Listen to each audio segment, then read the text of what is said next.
Okay,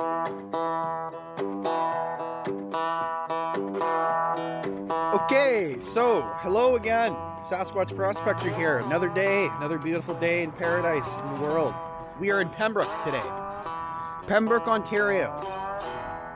What can we say about Pembroke, Ontario? Well, as you can see there, right, the power lines.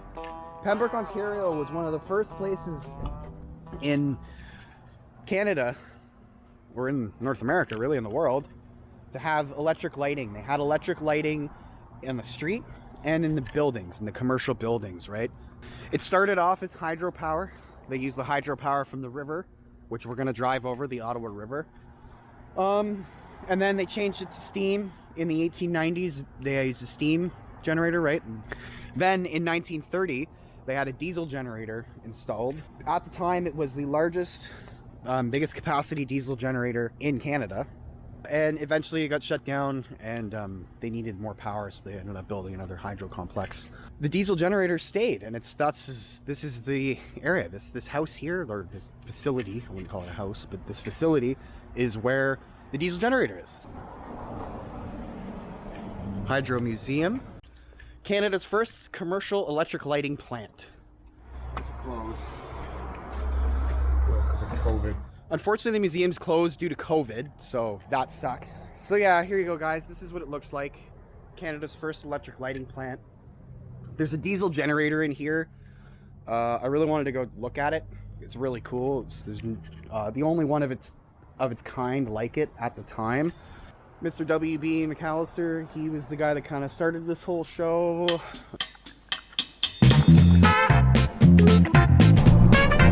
Okay, so we just finished, well, we tried to go to Pembroke Hydro Museum, but it didn't work out, so, you know, whatever. Not gonna cry over that, so, but pretty cool. So, what we are gonna do now is we're going into Quebec. So, we're gonna cross over two islands here, one on the Ontario side and then one on the Quebec side.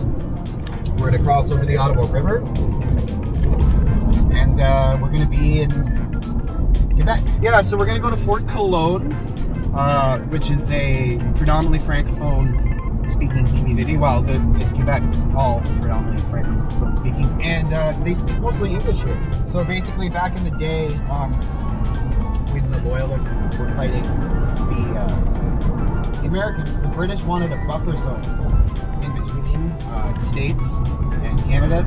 So they told the Scottish, Irish, and English settlers that they couldn't live there, so they had to move. So they were allowed to move up north across the river into what is now Quebec, right? It was Quebec at the time too. So they ended up settling there, and they stayed there. So we're going to be passing through places like Wakefield, Halverson, Campbell's Bay, Thorn, a whole bunch of different names, right? It's like these are English names, but we're in Quebec, and Quebec is predominantly Francophone speaking.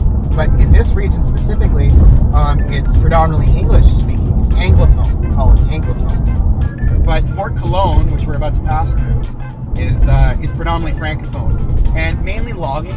They did a lot of logging, right? The Ottawa River was used as a highway back in the day for logs. So they would log, you know, on this side of the river or up in the mountains on the Quebec side, and they would literally just put the logs in the river and shoot them down the river to Ottawa, right? And there would be sawmills on the river and the water wheels and stuff that we've been talking about, right? Grist mills and all those other videos I've done.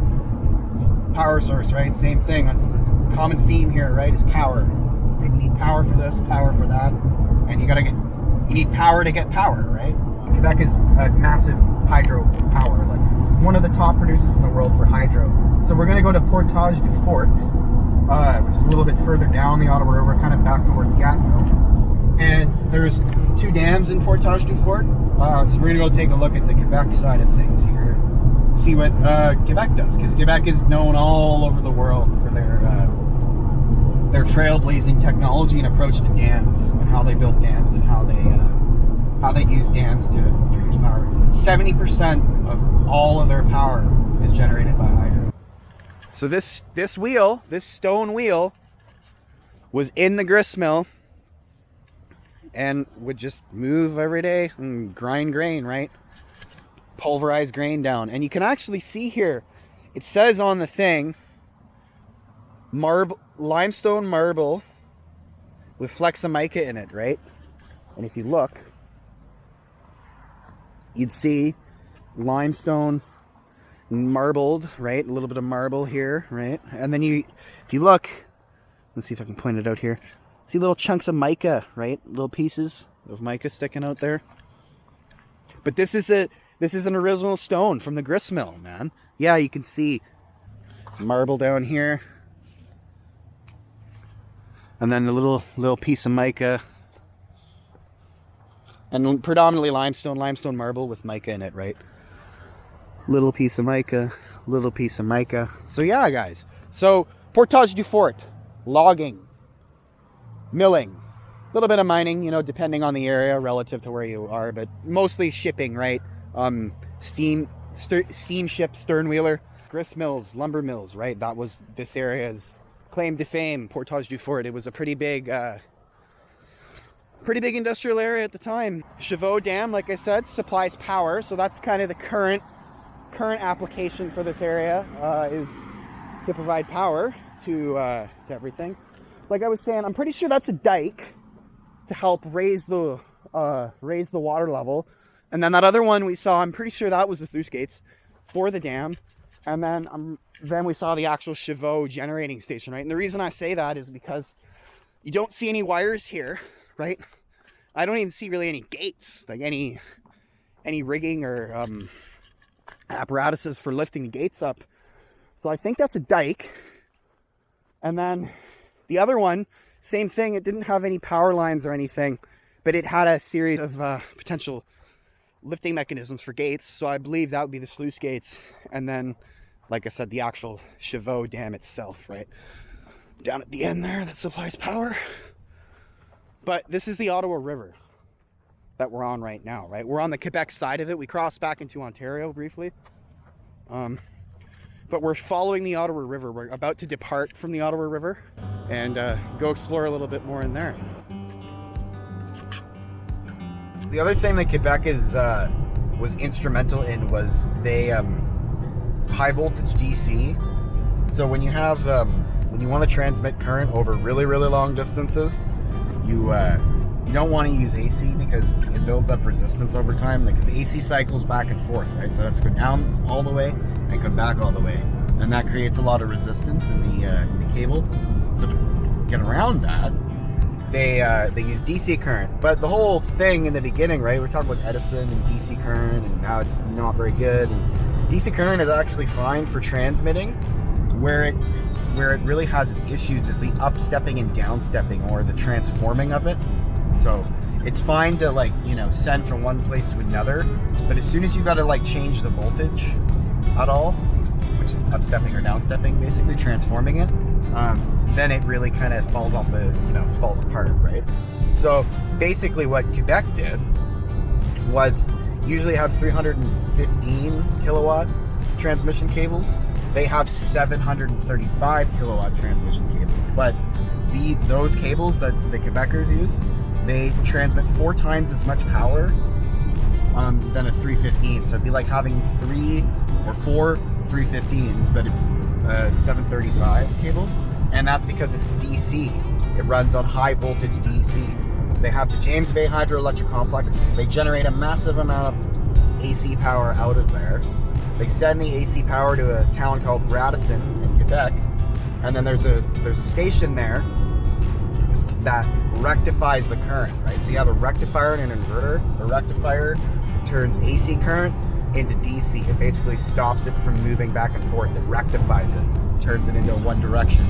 And then an inverter is the exact opposite of that. It inverts the current. So it takes DC current and turns it into AC current. So these high voltage systems that Quebec used, and Quebec was instrumental in the design and implementation of this. They had designed a high voltage DC cable in 1965. They're way ahead of the game on everybody. And they actually supply power to Boston, Massachusetts, and New York with this high voltage DC cable, as well as Montreal. And they also branch off to Ontario and various other places. It feels like you could be in Ontario, like right now. I feel like I could be in Ontario. Whereas in other parts of Quebec, I do not feel that.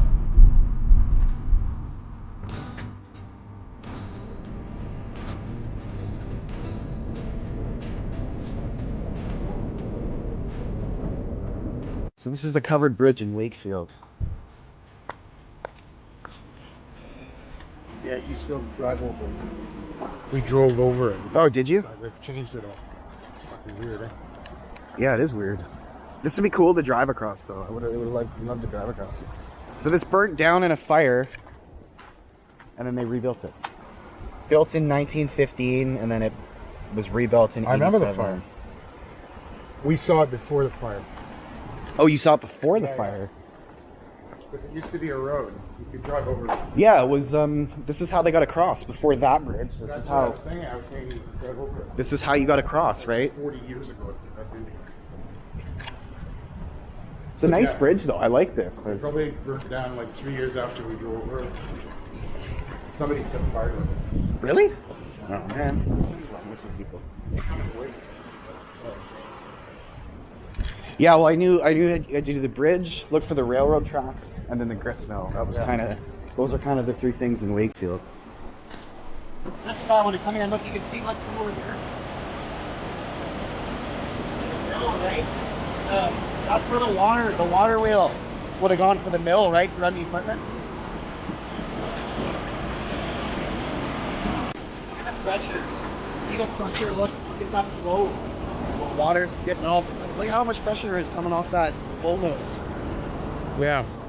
That's called a bullnose? But that's a lot, man. That would push you against it. Yeah. This is why you don't swim. This is right here is exactly why you don't go boating and swimming here. Because you're gonna get pushed right against the dam. Yeah. As you can see, look at that. It's all trying to get out there. This is how they control the flow. It's all stone. Hard to do with stone building. Yeah. Okay, so that was the grist mill there, 1838. Built by a couple Scottish guys. It burnt down in a fire. You can actually see over there where it was redone. There used to be a wood mill, like a sawmill, and a woolen mill on the other side of the river there, but they burned down. Oh yeah. You can see the water. And there's also a railway here too. As we're driving out of town there, in town, you'll see there's a rail track and a turntable. The Hull Chelsea Wakefield Railway.